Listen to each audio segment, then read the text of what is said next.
আসসালামু আলাইকুম বন্ধুরা, দূরের এবং কাছের, দেশে এবং দেশের বাইরে যে যেখানেই আছেন, আশা করি আপনারা সবাই ভালো আছেন। আর আপনাদের দোয়ায় আল্লাহর রহমতে আমিও ভালো আছি। আমি সাবিনা, আমার চ্যানেল সাবিনাতে আপনাদের সবাইকে স্বাগত। আমার চ্যানেল সাবিনাতে নতুন এক ভিডিও নিয়ে আপনাদের মাঝে হাজির হলাম। আজকে শুক্রবার, তো আজকে আমি রান্না করব মুরগির মাংস আলু দিয়ে, আর সাথে আলু ঘন্ট করব, আর একটু পোলাও রান্না করব। তো এখানে মুরগির মাংসটা ধুয়ে সুন্দর করে করে নেওয়া হচ্ছে, রেডি করে নেওয়া হচ্ছে। আর এটা হচ্ছে লেয়ার মুরগি। আর এখানে আমি আলু ঘন্ট করব। তো প্রথমে আমি রসুন, পেঁয়াজ আর কাঁচামরিচ তেলের উপরে দিয়ে দিলাম। আর আমি আলু ঘন্টটাই কোনো মশলা দিব না, মশলা ছাড়াই আলু ঘন্ট করব। আর একটু জিরা দিয়ে দিলাম।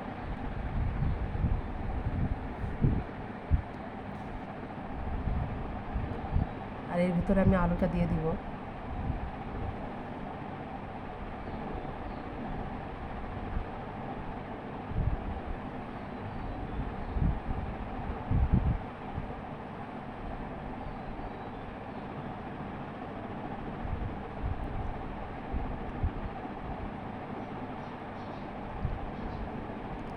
আর একটু লবণ দিয়ে দিলাম স্বাদ মতো। আর একটু হলুদ দিয়ে দিব।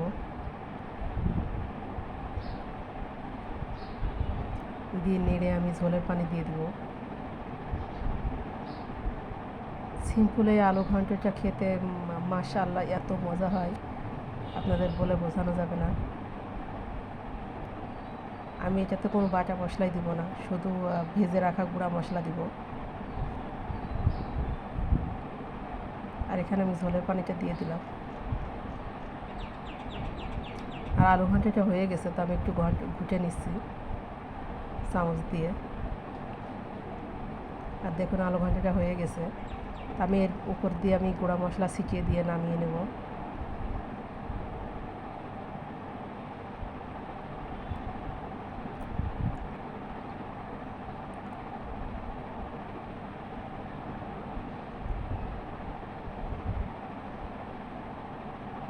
আর এখানে আমি মাংসে আলু দিব, সে আলুটা ভেজে নিচ্ছি।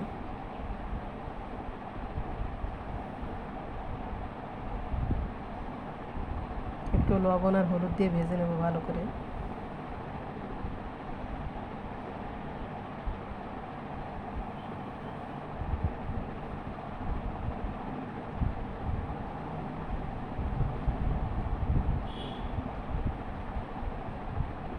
আর আলুটা ভাজা হয়ে গেছে, তো আমি নামাই নিব।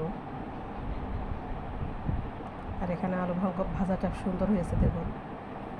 আমি এখানে মাংস আঁকাই দিব, তো সেই জন্য আমি পেঁয়াজটা দিয়ে দিলাম কড়ার ভিতরে।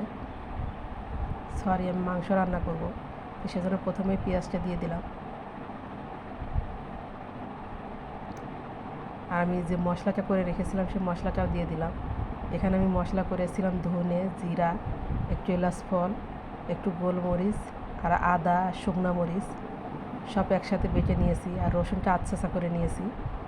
তো আমি সেই মশলাটা এখানে দিয়ে দিলাম। দিয়ে আমি একটু পানি দিলাম কষানোর জন্য মশলাটা। দেন আমি হলুদ আর লবণ দিয়ে দিব।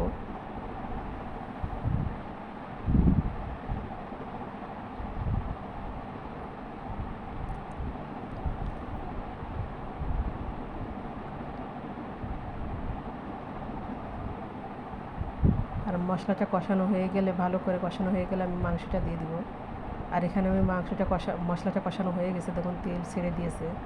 তো আমি মাংসটা দিয়ে দিব।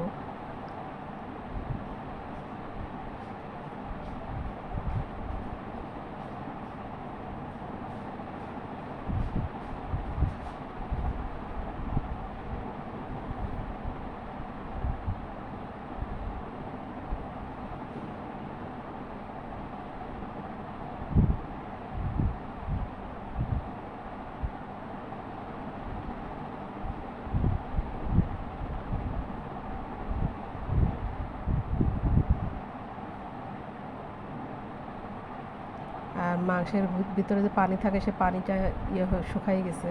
তো আমি এখন কষানো পানি দিব।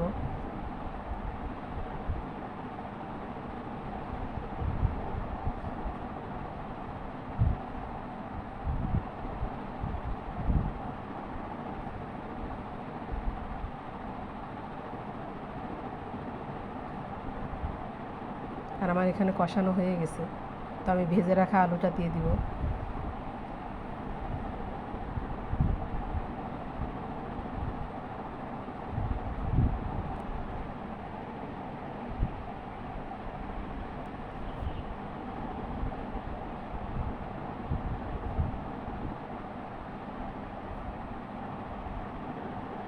আমার ভালো করে কষানো হয়ে গেছে, তো আমি ঝোলের পানি দিয়ে দিব মাংসের ভিতরে।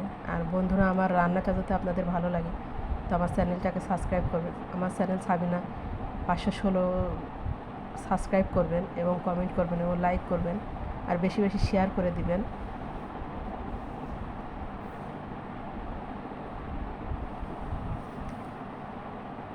আর শুরু থেকে শেষ পর্যন্ত না টেনে দেখতে থাকবেন। আর আপনারা আমার পাশে থাকলে আমার উৎসাহ জাগবে নতুন নতুন ভিডিও দিতে।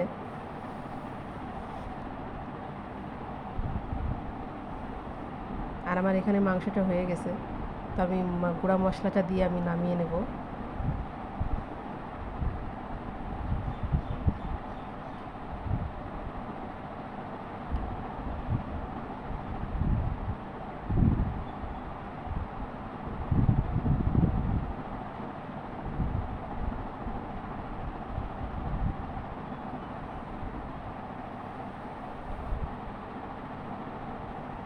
আর আমার রান্না কেমন হয় আপনারা কমেন্ট করে জানাবেন।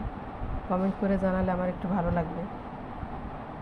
যদি ভুল হয় তাহলে শুধরানোর চেষ্টা করব, কারণ ভুল ত্রুটি নিয়েই তো মানুষ। আর এখানে আমি পোলাও রান্না করব, তাই পোলাও চাউলটা ভেজে নেওয়ার আগে আমি পেঁয়াজটা ভেজে নিব।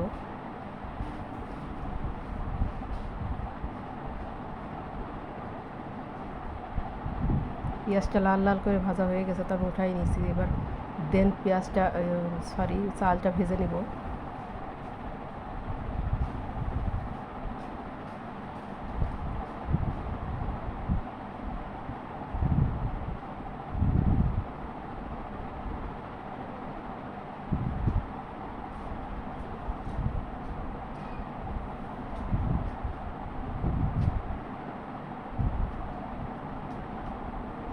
আর আমার চালটা সুন্দর ভাজা হয়ে গেছে। আমি রাইস কুকারে যে পানিটা দিয়ে দিয়েছিলাম গরম গরম করতে, ওইটার ভিতরে আমি চালটা দিয়ে দিব।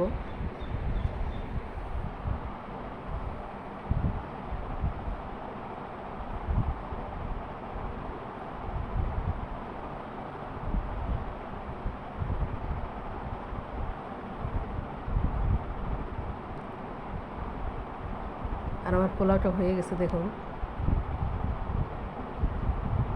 আর কি সুন্দর হয়েছে, ঝরঝরা হয়েছে পোলাওটা অনেক।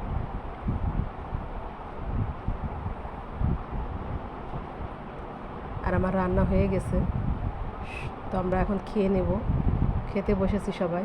তো আপনারা ভালো থাকবেন, সুস্থ থাকবেন, আর আমার জন্য দোয়া করবেন। আর আপনাদের জন্য আমি আল্লাহর কাছে অনেক অনেক দোয়া করব। তো আপনারা ভালো থাকেন। আল্লাহ হাফেজ।